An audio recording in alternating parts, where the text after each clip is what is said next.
Expanse, Season 6, Episode 3, Force Projection. Well, as always, this was an excellent episode. Well, alright, maybe not as always. That first episode was kind of shit. Yeah, I'm convinced this was a not Naren Shankar written episode, and it was good. So I'm starting to wonder if Naren Shankar was the problem with that first episode.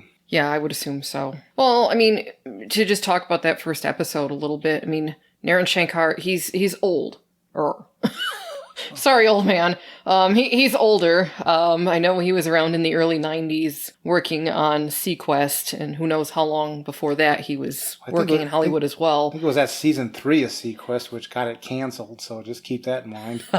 Okay, but, I mean, my point is that back then, at the beginning of a new season, you had to have a recap episode to remind people what had happened previously. People had VCRs back then, but you didn't have like the on-demand stuff now where you could just easily keep track of what happened in the previous season or even binge watch the previous season. Mm-hmm. You know, so I wonder if his decision in that first episode to basically make that a recap of what had come in the previous season was born out of his being out of step with today's viewers as far as viewing habits. Because you don't need to do that kind of recap anymore. Well, it's obsolete. Because even the beginning of this episode, in the modern streaming era, we had the option, a button came up on Amazon Prime to skip recap. Yeah. It was telling the person what they needed to know before the episode, and you were allowed to skip it or not. I'm not trying to dump on Naren Shankar 100%, but, you know, we've had issues with him on a different show, where he was one of the writers on a different show that his penned episodes weren't very good. Yeah. So I'm saying Naren Shankar, I think, he seems to be fine at executive producing The Expanse, but I don't want to see his name on any more scripts. No more writing credits. Because this episode wasn't by S.A. Corey. However, it was as good as last week's. Yeah, I believe it was Dan Nowak was listed as the writer on this one. And yeah, it was as good as last week. Because, oh my god, so much stuff happened in this episode. At the beginning of this episode, like the previous two, starts out with the little girl on that planet. I believe it's called Laconia. And previously, she was upset because that little bird that she seemed to really like had died. And when she went to bury the bird, a large creature came out of the forest and took the bird away. And in today's episode, we saw that the bird has now been healed. I'm not really sure what kind of shape the bird is in, if it's like a zombie bird or anything like that, but the bird appears to be alive again. And we saw that there are actually 2 of those large creatures. So that was new. That was interesting. And when the little girl went home to share her news that the bird was now alive, she found out that her brother had been killed. So that was devastating. And that's what's going on Laconia right now. Well, the more concerning thing was, I don't know, was the bird healed or duplicated? It was hard for me to tell, because the more concerning piece was her drone was fixed. And you and I, as we were watching this, are like, are these creatures that I wrote off as like wolves last week, are they a lot smarter than we thought? I assumed so last week. And yeah, again, are they some sort of proto-molecule creature? How did they heal the bird? Yeah, because it was weird. I mean, the birds were CGI, but like there were several birds, and they showed the one. Well, it was the mama and the babies. Was that the mama and the babies? Yeah, because it was the mama that had died because the girl fed her that food. Mm-hmm. Yeah, and when the little girl went back, the babies were gone. But then that creature, the larger creature, came out of the forest, and behind the large creature was Mama and the babies. Okay. And Mama's alive again. So, as I said, we don't know what kind of alive Mama is, or if that's even the same bird, or if, like you just pointed out, is it a duplicate? Is she some sort of zombie? I don't know. Yeah, so we'll get to see that. One of the scenes on the planet, the little girl appeared to be in school, and the teacher was asking the kids if they had seen anything that had changed in the last, 2 weeks, I think he asked. Mm-hmm. So none of the kids raised their hands, but that was an interesting question for an adult to be asking a bunch of children. So I found that interesting, which tells me that something else on the planet has changed and the adults just haven't told the kids. Mm-hmm. Yeah, I didn't hear how far back he was. I don't remember how far back he was asking. Yeah, about. maybe he just said a couple weeks or a few weeks, I don't know. Yeah, I found that interesting. Yeah, and then we saw that Marco and Aros had apparently abandoned Ceres Station, and now Earth and Mars have taken it back. Of course, he stripped out all the usefulness, and he left the, million people there with 3 weeks of food and air, which again is a shitty thing to do. He's acting like this is just a problem he's now dumped on the Earthers. These are supposed to be his people, the Belters that he left behind. And he basically just dismissed them in a conversation with his son when his son called him out about it. He just dismissed them as those people aren't like us. So that was an interesting moment where, again, his son is finally starting to see his father for what he is. Well, his dad's a big piece of shit. That was an interesting strategy because when we saw the combined Mars and UN Navy heading towards Ceres, and you and I were talking, and we thought maybe he would booby-trap the station or something. His strategy appeared to be, well, we're going to leave the UN and Mars saddled with a humanitarian crisis of feeding these Belters or taking the bad press of letting them die. It's interesting because in the previous episode, Avasarala was talking to that reporter, I don't remember her name. Monica Stewart. About Avasarala wanted some propaganda put out there to show, last week I think it was just to show Earth and the damage that Earth was under. How Earth was suffering, yeah. But I think now they're turning the PR because they're showing how Earth and Mars are helping the Belters on Ceres. And I think this is backfiring on Inaros because his strategy was to, at least it appeared to me, to be, yeah, we're going to saddle the UN and Mars with all these deaths and then we're going to blame it on them and then more and more people are going to come and join us. And right now it looks like it's backfiring. It did look like he did sabotage the base. Well, somebody did. Yeah. We don't know yet for certain that it was him, but there was some sort of explosion on Ceres Station. So we don't know yet how many people were injured or killed or who was responsible.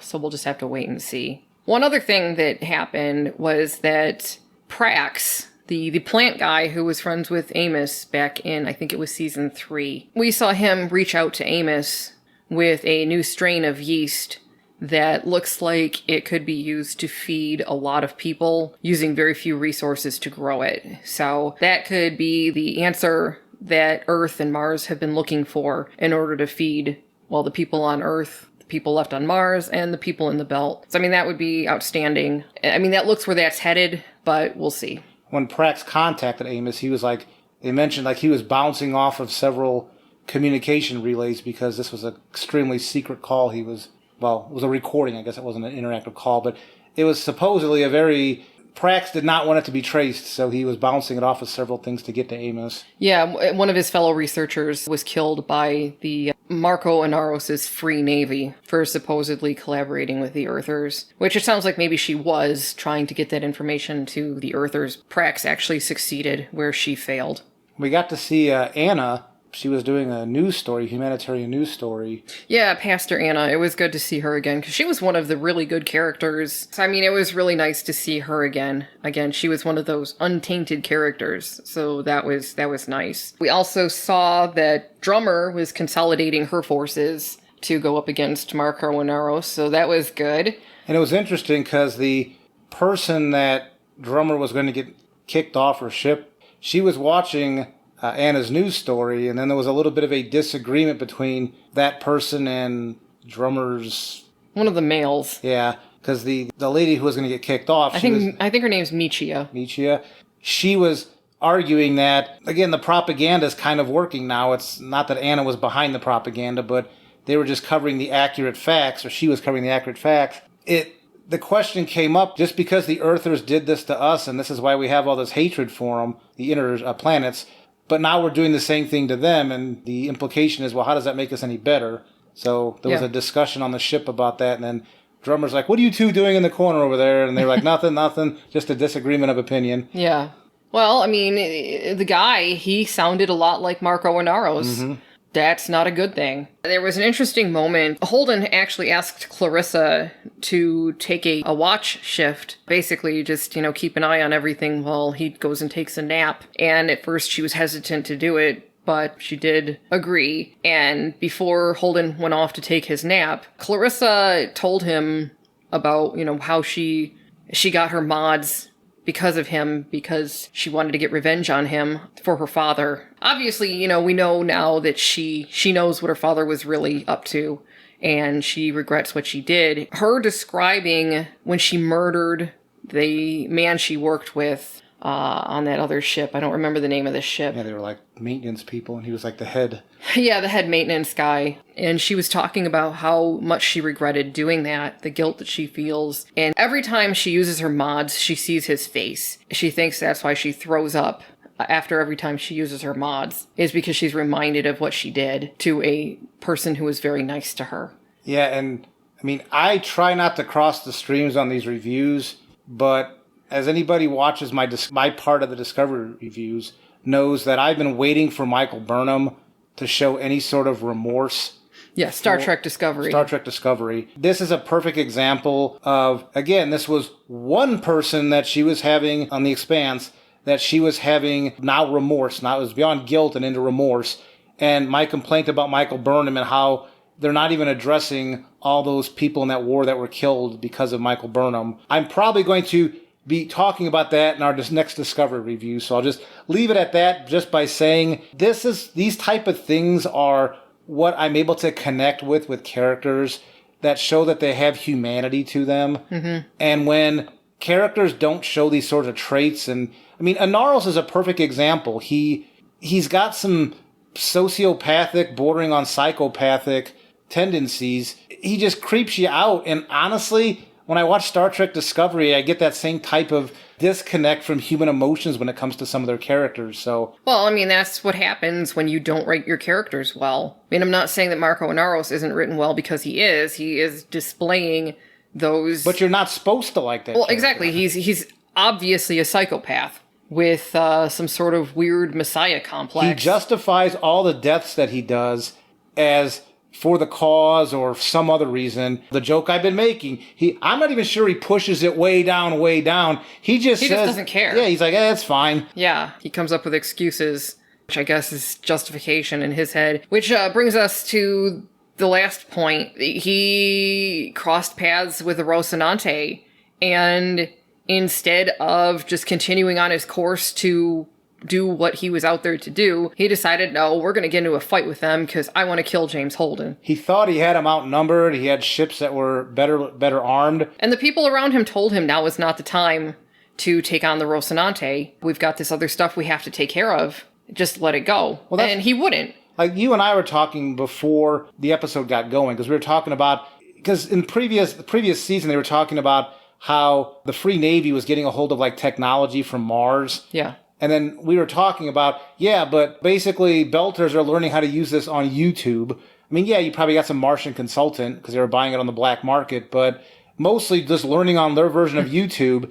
So the reason that the 3-to-1 advantage didn't pay off in this engagement was because they had a Martian Marine on board who was highly trained and was able to use her superior tactics to take down the strategy of those Bobby three Draper. Ships. Yeah, Bobby Draper. Oh, yeah, Bobby Draper. She is by far one of my favorite characters. I just love her. Yeah, she used her Martian training to basically defeat. She outthought him. Yeah, she noticed the tendency when they were firing their weapons, and she compensated for that, and it was a really cool battle scene that went on there, and it just showed her superior tactics over the Belters, who are completely out of their element when it comes to engaging properly trained military people. Oh, it was great. Obviously, Marco Inaros lost, and he threw like a fit too. Yeah, but but the like thing a Kylo Ren fit. He was throwing a Kylo Ren fit. Yeah, but the thing is that the only reason that he lived to tell the tale, or to throw his little fit, was because Holden disabled the missile that Bobby launched at him. Yeah, because torpedo, whatever. Holden contacted him and said, basically surrender. Marco said no. Then Bobby fired a missile because she wanted the problem gone. And then, like at the last moment, Holden stealthily, I don't know if anybody saw him do it, he deactivated the missile so it just hit the ship, Inaros' ship, but it didn't detonate, so it didn't blow the ship up. Yeah. Yeah, and I mean, I could kind of see his point as far as not wanting to make Inaros a martyr. However, I also question whether or not he did it for the right reasons.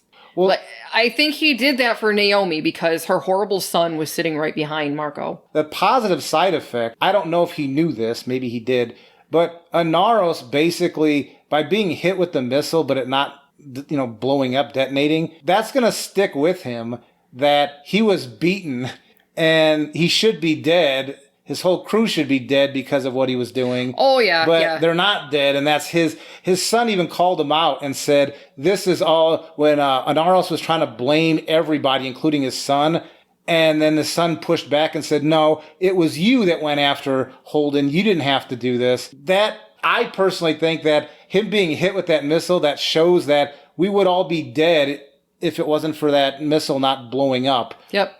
That's gonna cause problems later, I think. Oh, you bet your ass it is. I mean, I still think that in the end, it's gonna be Philip who takes down Marco. His dad, yeah. Yeah, because, I mean, he has seen him now for the piece of shit that he is. His father keeps putting him in these horrible situations where he's trying to get his son to kill Naomi, his own mother. And again, in this instance, in this episode, we saw Philip confront his father about abandoning Ceres and then about initiating this fight, even though everybody told him not to. His son was watching those news reports too, though. Yeah. So the propaganda was starting to work on that kid too. Yeah, and also, his son rightfully called out Marco's decision to initiate this fight was based on his own pride.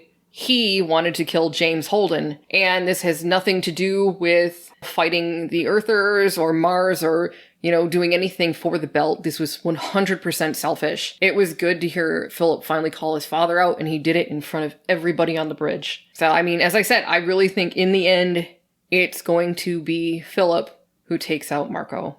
Just my prediction on that. There were a few smaller conversations that happened. Amos had a conversation with Bobby. They were just eating supper, I guess, and making fun of the food and then talking about a few things. Again, I hate to go back to Star Trek Discovery. This show, it's not feelings in the hallways and people crying.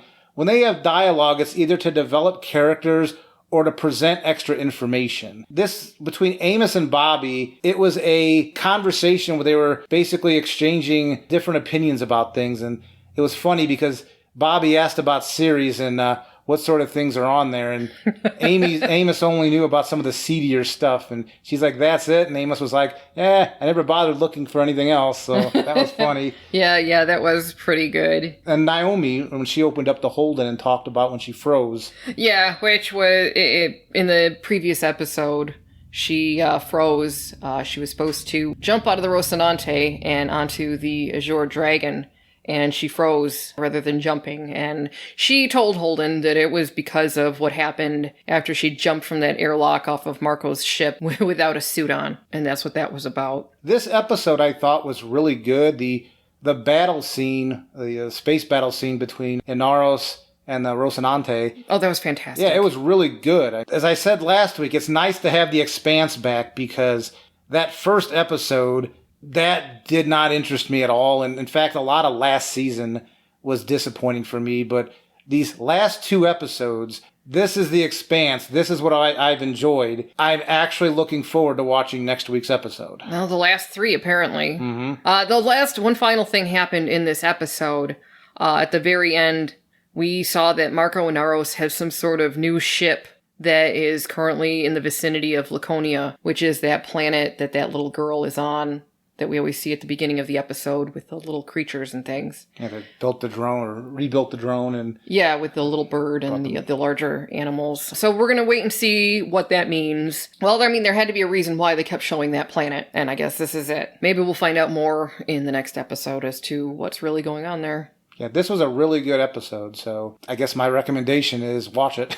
Oh, definitely watch it. Yeah, well, one more thing that they touched on was the ships disappearing when they go through the rings. Every so often there's a ship that just disappears. We're still trying to figure out why that is happening, and where those ships are going. Are they just disappearing, or are they were described as falling through a hole in the floor? Are they actually being transported somewhere else? We don't know. Yeah, It'll be interesting. Kind of got the impression when Naomi was showing that map that like maybe there were some wormholes that were being generated, but they were unstable wormholes that were difficult to predict the nature or something like that. Yeah, I don't know. It'll be interesting to see what happens with that, because I can't imagine that they would leave that unfinished at the end of the season, which is basically 3 more episodes. So we should find out soon what's going on there.